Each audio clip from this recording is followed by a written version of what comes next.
हरि सुंदर नंद मुकुंद हरि नारायण हरि ओम। हरि सुंदर नंद मुकुंद हरि नारायण हरि ओम। ओम श्री परमात्मने नमः।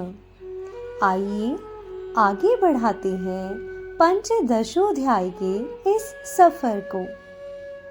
श्री भगवान अपनी बात को आगे बोलते हैं। शरीर को छोड़कर जाते हुए को अथवा शरीर में स्थित हुए को अथवा विषयों को भोगते हुए को, इस प्रकार तीनों गुणों से युक्त हुए को भी अज्ञानी जन नहीं जानते। केवल ज्ञान रूप नेत्रों वाले विवेकशील ज्ञानी ही तत्व से जानते हैं। यत्न करने वाले योगी जन भी अपने हृदय में स्थित इस आत्मा को तत्व से जानते हैं, किंतु जिन्होंने अपने अंतःकरण को शुद्ध नहीं किया है, ऐसे अज्ञानी जन तो यत्न करते रहने पर भी इस आत्मा को नहीं जानते। सूर्य में स्थित जो तेज संपूर्ण जगत को प्रकाशित करता है, तथा जो तेज चंद्रमा में है और जो अग्नि में है, उसको तू मेरा ही तेज जान। और मैं ही पृथ्वी में प्रवेश करके अपनी शक्ति से सब भूतों को धारण करता हूँ और रस स्वरूप अर्थात अमृतमय चंद्रमा होकर संपूर्ण औषधियों को अर्थात वनस्पतियों को पुष्ट करता हूँ। मैं ही सब प्राणियों के शरीर में स्थित रहने वाला प्राण और अपान से संयुक्त वैश्वानर अग्नि रूप होकर 4 प्रकार के अन्न को पचाता हूँ।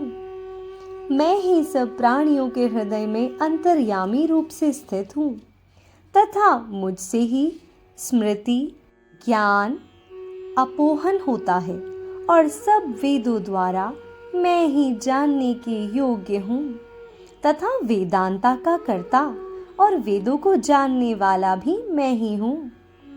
इस संसार में नाशवान और अविनाशी भी ये 2 प्रकार के पुरुष हैं। इनमें संपूर्ण भूत प्राणियों के शरीर तो नाशवान और जीवात्मा अविनाशी कहा जाता है।